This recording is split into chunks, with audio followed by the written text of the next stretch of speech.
Assalamualaikum warahmatullahi wabarakatuh, teman-teman mahasiswa. Perkenalkan, nama saya Oki Trinanda. Saya adalah dosen PIC atau Person in Charge untuk program pertukaran mahasiswa merdeka di kampus Universitas Negeri Padang. Nah, teman-teman semuanya, pada kesempatan kali ini saya akan menjelaskan sekaligus mensosialisasikan apa itu program pertukaran mahasiswa merdeka yang saat ini sedang dijalankan oleh Kemendikbud. Nah, teman-teman, manfaat apa yang bisa Anda dapatkan pada program ini? Anda bisa mendapatkan pengakuan resmi mata kuliah sebanyak maksimal 20 SKS. Jadi Anda nanti akan kuliah di kampus lain, baik itu secara daring maupun secara luring. Nah, pada kegiatan tersebut Anda akan diakui SKS-nya. Jadi ketika Anda lulus kuliah nanti, SKS yang Anda terima di dalam transkrip nilai Anda bukan hanya dari Universitas Negeri Padang. Anda bisa mendapatkan pengakuan SKS dari Universitas Indonesia misalnya, dari Institut Teknologi Bandung misalnya, atau dari Universitas Gadjah Mada misalnya, dan lain-lain sebagainya. Kemudian Anda juga akan mendapatkan berbagai insentif selama mengikuti program. Anda juga akan berjumpa dengan mahasiswa-mahasiswa lain dari seluruh tanah air. Anda akan berkomunikasi dan membangun silaturahmi.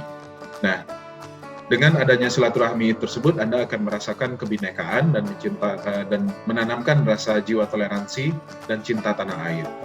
Anda juga akan memperkuat dan memperluas kompetensi akademik Anda, tidak hanya terbatas pada jurusan yang Anda dalami saat ini, tapi Anda juga bisa mempelajari berbagai ilmu yang sangat luas di luar prodi yang saat ini Anda tekuni. Kemudian Anda juga akan menjadi calon pemimpin bangsa yang berintegritas, memahami keberagaman, arif, dan mengelola kekayaan sumber daya. Nah, karena Anda sudah mendapatkan banyak pengalaman, berbeda dengan teman yang tidak mengikuti program pertukaran ini, tentu pengalaman Anda lebih banyak dan Anda lebih arif dalam menyikapi berbagai keberagaman. Nah, apa saja persyaratannya untuk mengikuti program pertukaran mahasiswa merdeka ini? Pertama, Anda adalah mahasiswa S1 non-vokasi. Jadi mohon maaf, untuk mahasiswa D3 maupun mahasiswa D4 belum diperkenalkan untuk program ini. Kemudian Anda berada pada semester 3 atau 5 ataupun 7 di UNP. Kemudian memiliki IPK minimal 2,75. Namun jika Anda memiliki IPK lebih rendah daripada itu, Anda masih memiliki kesempatan jika Anda memiliki pengalaman prestasi non-akademik di tingkat daerah, nasional, ataupun internasional. Tentunya dibuktikan dengan dokumen yang sah. Kemudian Anda memiliki kemampuan dan peluang untuk mengembangkan penalaran, wawasan, serta berintegritas, kreatif, dan inovatif. Anda tidak pernah dikenakan sanksi akademik maupun non-akademik dari UNP, kemudian bersedia mentaati seluruh ketentuan yang tertulis pada buku POB, Program Pertukaran Mahasiswa Merdeka. Buku POB ini dapat Anda download pada aplikasi Merdeka, Kampus Merdeka. Nanti akan kita umumkan aplikasinya. Kemudian yang terakhir, Anda mendapatkan rekomendasi dari perguruan tinggi atau dari UNP dan mendapatkan izin dari orang tua dan wali. Nah, apa itu pertukaran mahasiswa merdeka? Pertukaran mahasiswa ini adalah pertukaran mahasiswa dalam negeri antar pulau. Jadi kita yang berada di Universitas Negeri Padang yang ada di Pulau Sumatera, itu nanti ketika mahasiswa mengikuti program ini sudah pasti tidak di Sumatera. Anda bisa jadi di Jawa, mengikuti kegiatannya, atau di Kalimantan, atau di Sulawesi, atau di Papua. Nah, kegiatan ini dilaksanakan selama 1 semester dan ada sistem alih kredit antar perguruan tinggi setara dengan 20 SKS. Kegiatan ini, Anda mengembangkan kemampuan kepemimpinan dan soft skill agar mampu berbaur dengan beragam latar belakang dan meningkatkan nilai persatuan dan nasionalisme. Memberikan pengalaman belajar di perguruan tinggi lain melalui sistem alih kredit. Ini yang 20 SKS tadi. Kemudian memberikan pengalaman kebinekaan melalui berbagai kegiatan dengan modul Nusantara. Nah, bagaimana cara mengikutinya? Ada beberapa skema yang dapat Anda ikuti. Pertama, Anda dapat mengambil total 20 SKS, seluruhnya ditempuh di perguruan tinggi lain dan dilaksanakan secara luring. Atau Anda mengambil 20 SKS dengan kombinasi. Pertama, 10 SKS Anda ambil di perguruan tinggi lain secara luring.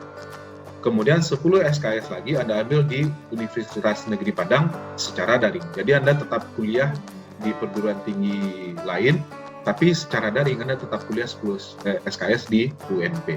Atau cara yang ketiga, total 20 SKS dapat ditempuh dengan kombinasi 10 mata kuliah di perguruan tinggi penerima, sedangkan 10 SKS berikutnya dibagi antara perguruan tinggi mitra maupun di UNP. Jadi selama 1 semester Anda kuliah di 3 perguruan tinggi.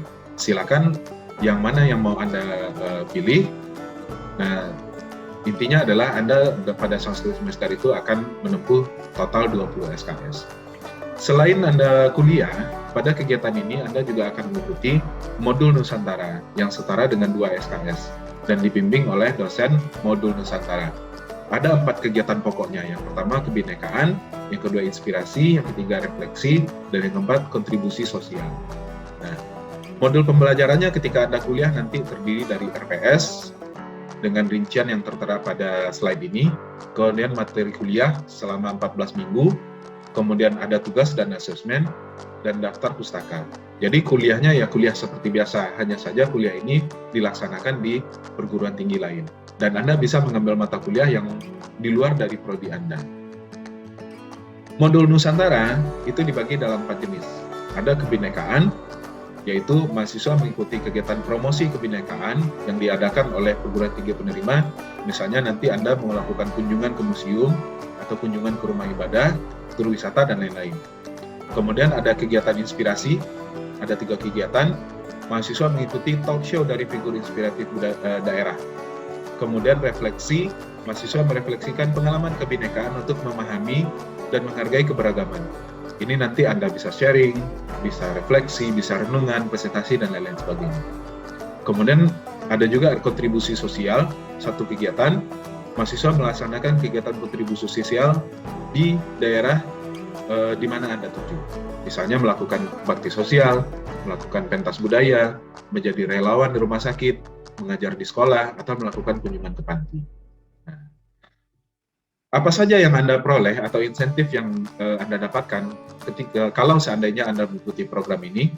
Yang pertama, Anda akan mendapatkan bantuan biaya transportasi tiket pesawat kelas ekonomi atau kereta di kelas eksekutif. Ini tentu sesuai dengan biayanya. Jika Anda berangkat ke Jakarta, tentu akan diberikan tiket ke Jakarta, diganti seharga tiket tersebut. Jika seandainya Anda berangkat ke Sulawesi, pemerintah akan memberikan Anda bantuan seharga tiket ke Sulawesi.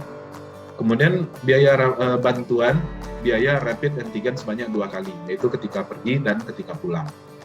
Bantuan uang kuliah tunggal atau UKT. Namun penerima beasiswa dari negara seperti Kartu Indonesia Pintar dan lain-lain, ini tentu tidak akan menerima bantuan UKT lagi karena tidak boleh double accounting. Maksimal 2.400.000. Kemudian Anda juga akan mendapatkan bantuan biaya hidup selama 4 bulan sebesar 700.000 per bulan. Biaya akomodasi 500.000 per bulan. Kemudian bantuan biaya pulsa jika belum menerima bantuan dari perguruan tinggi atau Kemdikbud sebesar 8.100.000 per semester. Nah, ini adalah tahapan umum pelaksanaannya. Yang pertama pendaftaran. Di sini tertulis dari bulan Mei sampai Agustus, namun jadwal ini memang masih bergerak. Kita sekarang berada pada tahapan ini. Ini bisa jadi jadwalnya akan bergeser nantinya. Kemudian yang kedua adalah pelaksanaan dan monitoring. Ini adalah melaksanakan kuliah. Kemudian evaluasi dan rencana tindak lanjut. Bagaimana cara mendaftarkan diri? Pertama, Anda membuka microsite atau aplikasi pertukaran mahasiswa merdeka pada alamat berikut ini, yaitu https://kemdikbud.go.id/web/pertukaran mahasiswa merdeka 2021. Nah, bagaimana caranya secara detail? Itu akan dijelaskan oleh Pokja MBKM Jakarta pada video berikut ini.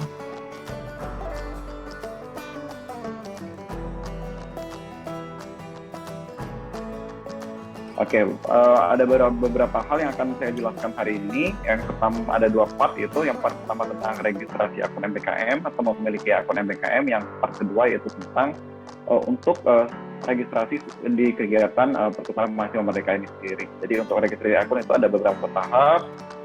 Sedangkan untuk kegiatan itu beberapa tahap juga untuk mengisi form dan ada beberapa persyaratan lainnya. Ini karena waktu saya coba cepat. Nanti kalau misalnya ada yang kurang jelas atau apa, nanti kita tanyakan di sesi tanya jawab ya.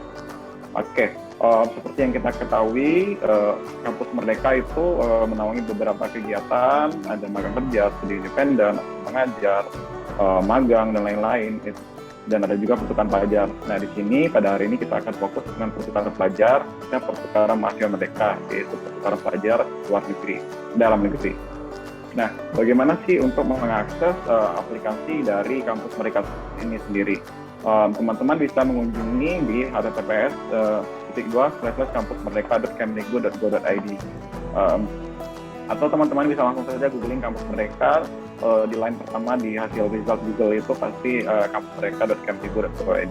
Lebih kurang tampilannya nanti akan seperti ini. Di halaman depan websitenya, teman-teman bisa mengekspor di sini juga. Nah, untuk informasi-informasi terkhusus tentang kegiatan pertukaran mahasiswa Merdeka, teman-teman bisa mengunjungi microsite kita. Di sini microsite kita itu linknya sama URL-nya dengan Kampus Merdeka, tapi ditambahkan pertukaran mahasiswa Merdeka 2021. Atau teman-teman bisa mengunjungi ketika sudah masuk, bisa klik program dan pertukaran mahasiswa Merdeka. Nanti diarahkan ke microsite ini jika teman-teman belum login. Lebih kurang seperti itu. Untuk info-info lainnya, silakan diakses dulu. Mungkin sebelum masuk ke dalam website, teman-teman ingin mengerti bagaimana apa ini pertukaran mahasiswa Merdeka dan bagaimana pendaftarannya. Di website juga sudah kita letakkan panduan operasional buku dan panduan pendaftarnya itu sendiri. Di sini saya akan lebih jelaskan. Tapi kalau misalnya ada yang terskip, nanti bisa download panduan pendaftaran di microsite kita. Oke, langsung saja ini masuk ke sesi yang pertama, yaitu untuk memiliki akun MBKM terlebih dahulu sebelum mendapat kegiatan pertukaran mahasiswa Merdeka ini. Pertama-tama, teman-teman silakan mengunjungi website MBKM, kampusmerdeka.kemdikbud.go.id. Pada bagian atas ada itu button masuk. Nah, silakan klik masuk pada bagian atas kanan website. Kemudian di sini silakan silakan klik daftar yang pada bagian bawah. Karena di sini kita mau mendaftar. Kalau ini untuk login untuk email dan sandi. Jadi klik daftar, kemudian akan ditampilkan page selanjutnya itu tentang peran kalian sebagai user, apa sebagai mahasiswa. Karena di sini sebagai mahasiswa, maka pilih saja bagian mahasiswa. Kemudian klik selanjutnya. Nah, di sini yang mulai part yang pentingnya, di mana ini kita mulai mendapatkan akun dari MBKM ini. Yang pertama, teman-teman masukkan alamat emailnya. Ingat, alamat email ini tidak harus alamat email dari perguruan tinggi. Yang harus dipastikan adalah email ini aktif. Karena kita akan berkomunikasi di email ini. Jika teman-teman memasukkan email yang tidak aktif, maka teman-teman tidak akan bisa memiliki akun MBKM ini. Oke, alamat email, kemudian ketik ulang alamat email untuk memastikan tidak ada typo dari teman-teman. Silakan pilih kata sandi yang biasa teman gunakan atau yang mudah diingat. Kemudian ada beberapa validasi di sini, di mana minimal 8 karakter, setidaknya memiliki satu huruf besar dan ada angkanya. Lebih kurang seperti itu untuk kombinasi kata sandinya. Saya pikir teman-teman sudah aman dengan kata sandi seperti ini. Silakan diisi, kemudian klik selanjutnya. Di sini teman-teman akan dijelaskan di page ini tentang teman-teman harus mengisi perguruan tinggi asal teman-teman. Perguruan tinggi ini tolong diketikkan, misalnya universitas apa gitu, benar-benar diketikkan sehingga akan muncul drop down list perguruan tinggi yang mendekati word dari teman-teman tadi. Nah, tolong diklik, jangan mengetikkan terus di-enter saja, harus memilih dari drop down yang disediakan.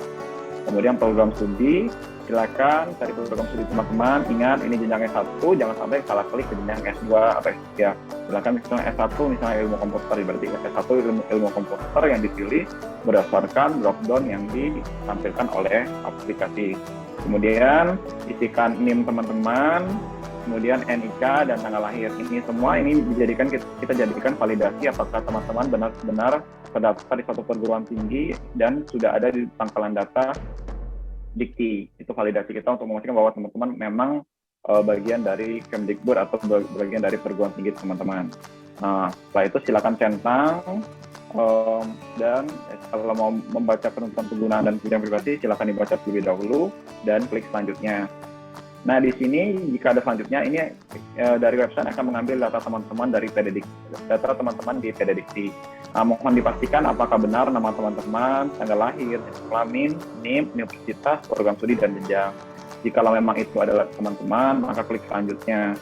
Nah, kalau terjadi kesalahan data di sini, data teman-teman tidak muncul, teman-teman bisa bertanya ke helpdesk kita atau bertanya kepada PIC dari perguruan tinggi tentang pangkalan data PDDikti apakah belum dilaporkan atau masih ada yang salah, lebih kurang seperti itu. Silakan klik selanjutnya.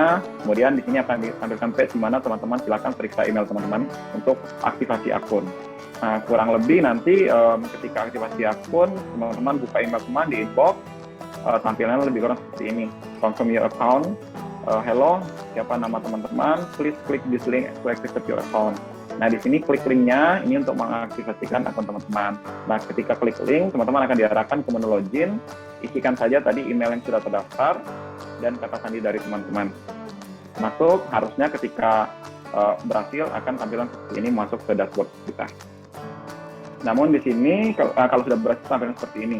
Namun di sini pertama-tama karena teman-teman baru pertama kali masuk ke aplikasi MBKM, ada beberapa data yang harus dilengkapi. Ini berdasarkan kebutuhan dari untuk aplikasi kegiatan nanti.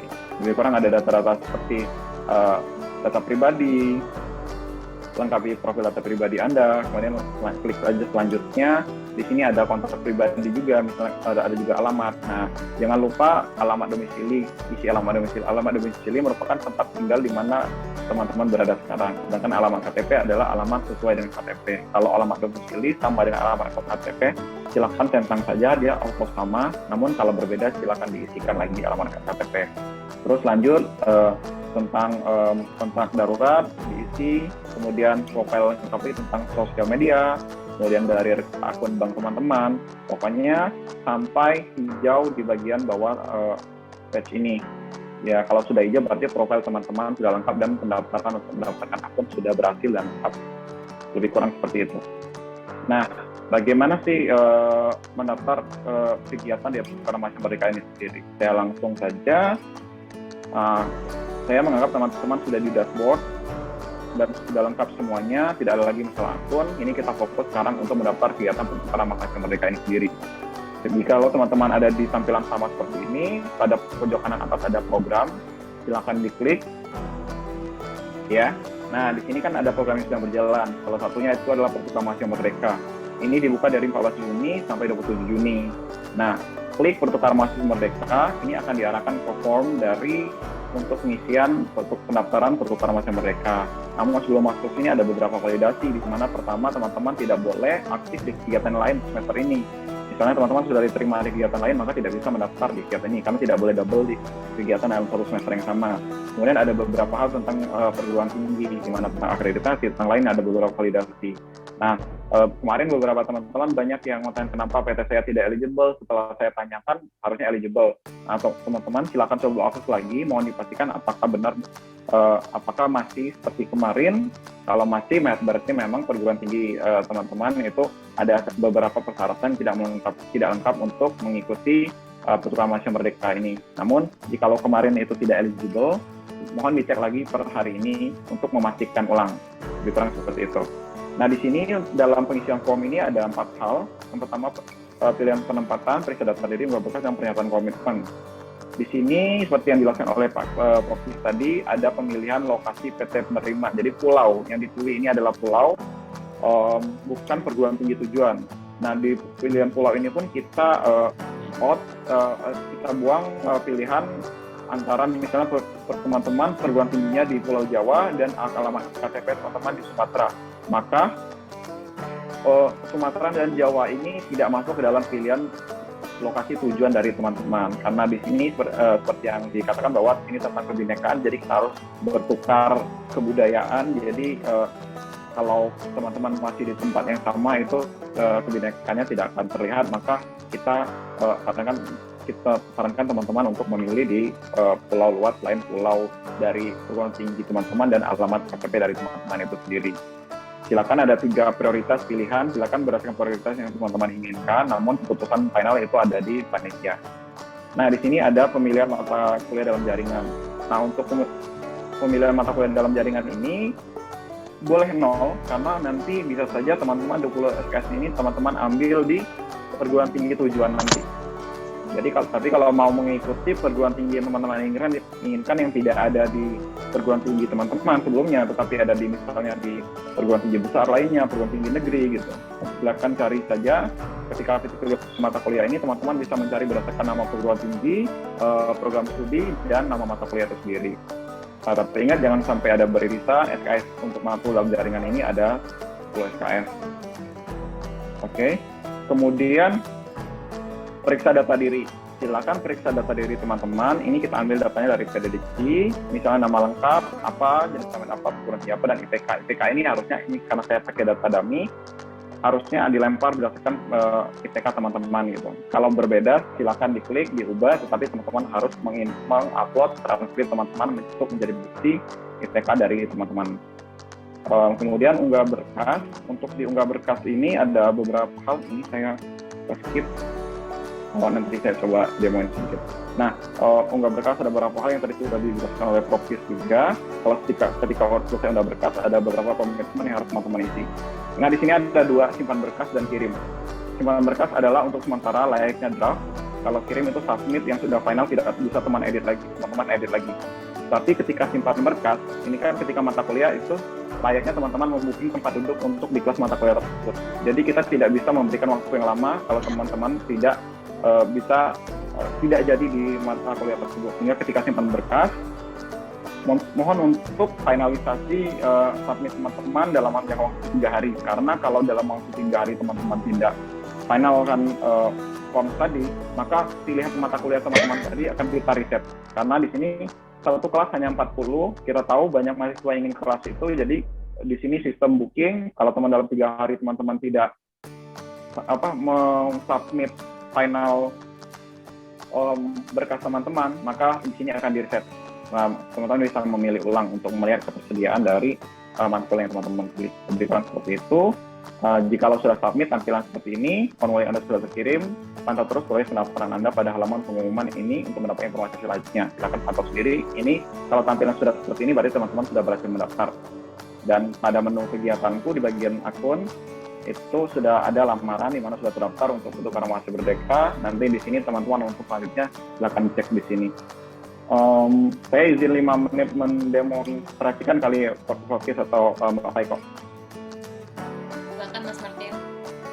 Oke, di sini saya coba demonstrasi. Dan saya kira nanti kalau ada pertanyaan aja Mas Martin, karena mahasiswa saya kira udah masuk tinggal memilih ya. Waktunya nanti nggak cukup. Oh gitu. Martin. Saya mengikut saja Pak. Dokumen aja Pak. Tapi mungkin dokumen mungkin bisa ya. Iya, dokumen. Ya, ini tadi pulau, karena saya mungkin cepat saja ya Mbak Faiko. Karena saya dari alamat KTP saya Sumatera dan saya kuliah di Jawa, jadi Sumatera dan Jawa tidak muncul. Misal saya mau ke Maluku, Papua, pilihan pertama saya, pilihan kedua saya mau ke NTB, pilihan ketiga saya mau ke Sulawesi. Ini list priority yang akan saya tujuan dari pulau perguruan tingginya. Untuk mata kuliah ini seperti yang saya katakan tadi, ini bisa berdasarkan perguruan tinggi, misalnya Patimura, Universitas Patimura misalnya. Nah, ini dari Universitas Patimura, ini ada semua mata kuliah yang disalurkan oleh Patimura. Ini bisa juga dicari berdasarkan prodi dan mata kuliah itu sendiri. Silakan dipilih oleh teman-teman misalnya ini. Nah, maka akan dijelaskan sini ada juga SPS-nya dan waktunya. Silakan pilih. Tapi ingat di sini waktunya itu ada zona waktunya WIT, WIB, dan WITA. Silakan sesuaikan. Oke, untuk unggah berkas tadi yang dikatakan Mbak Faiko, di sini yang pertama yaitu ada keterangan sehat. Itu bisa dari puskesmas ataupun rumah sakit, silakan diupload. Kemudian rekomendasi PT asal. Di sini formatnya udah ada, tapi di sini nanti teman-teman menyertakan juga pilihan mata kuliah yang telah teman-teman ambil untuk ditandatanganin oleh dari Kaprodi atau tingkat lainnya. Kemudian surat persetujuan bermaterai dari orang tua atau wali, karena nanti kan teman-teman akan ditempatkan ke pulau lainnya, jadi jauh, jadi teman-teman harus menerima dan disetujui oleh orang tua dari teman-teman sendiri. Kemudian surat fakta integritas, ini ada formatnya, silakan diikuti. Kemudian sertifikat prestasi mahasiswa minimum tingkat provinsi, ini tidak wajib tapi akan lebih baik jika teman-teman mengupload ini. Lebih kurang seperti itu, tinggal isi komitmen, centang, nah, bisa dikirim.